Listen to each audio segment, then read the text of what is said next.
Inside of my Fitter Faster program, this came up recently on a call, and I thought it was worth sharing with you too. And the main takeaway is that there are no off limit foods ever.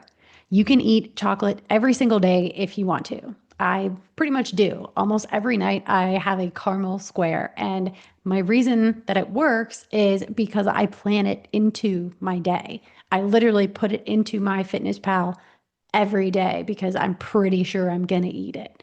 And I know at the beginning of the day that it is part of my plan and make it fit with my goals for that day. And there's nothing sneaky or guilty about it. It's there in right in the plan in my Fitness Pal, literally. The problem, though, starts when we go off that plan. That's when the spiral really hits.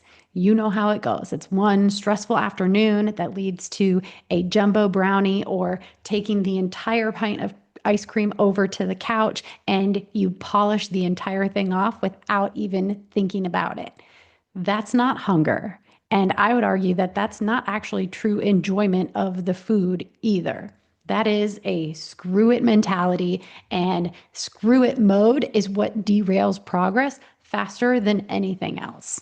And so, what I ask the women in my program to do, and what I encourage you to also do, is to get curious. And by that, I mean ask yourself, why am I eating this? And if it's intentional and it's planned and you thought about it ahead of time, then great. That to me is what real food freedom is. On the other hand, though, if it's unplanned and it's a reaction to something, that's when I encourage you to pause. Because most of the time, it's not actually about the food.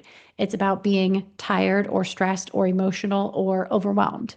And while in the moment, eating that thing might feel like relief, what it really does is it adds frustration because it's at the expense of your goals.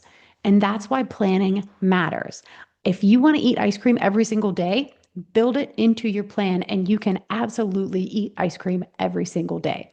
Because a scoop of ice cream at the end of the day is totally different than eating the entire pint in secret after dinner. One is very aligned with your goals, the other keeps you stuck in the same patterns. And here's my favorite part is that putting foods you love into your plan is not restrictive. It is actually a sense of freedom. Because when you stop telling yourself that foods are bad or off limits, then the urgency around them disappears. Chocolate or cookies or whatever your so called vice is, they stop being a forbidden temptation and start being just another choice that you get to make. And again, if you want to make that choice every day, like I do with chocolate, you can. But that shift is what keeps you consistent because you're no longer ping ponging between these strict diet rules on one hand and all out rebellion and screw it mode on the other hand. And also, you stop thinking about food in black and white terms and tell yourself, yeah, there are no good or bad foods. You, on the other hand, get to make these planned or in some cases unplanned choices. But the point is, the more that you practice making those choices with intention and beforehand, the less power that food has over you as a coping mechanism. Because you're not weak for wanting treats, you're human. And who doesn't love chocolate?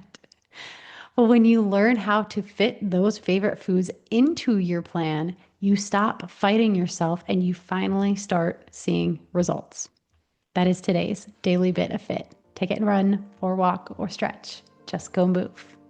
That's it for today's daily bit of fit. I'm Coach Mack from Running with Bacon, reminding you that small steps really do add up. Make sure to follow or subscribe so you never miss a bit. And if today's episode hit home, send it to a friend who might need it too.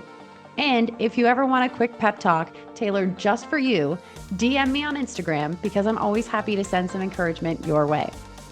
You can find more support and my health coaching resources at runningwithbacon.com or come hang with me on Instagram for some healthy fun. Until next time, keep taking those small steps because you don't need a perfect plan, just a consistent one.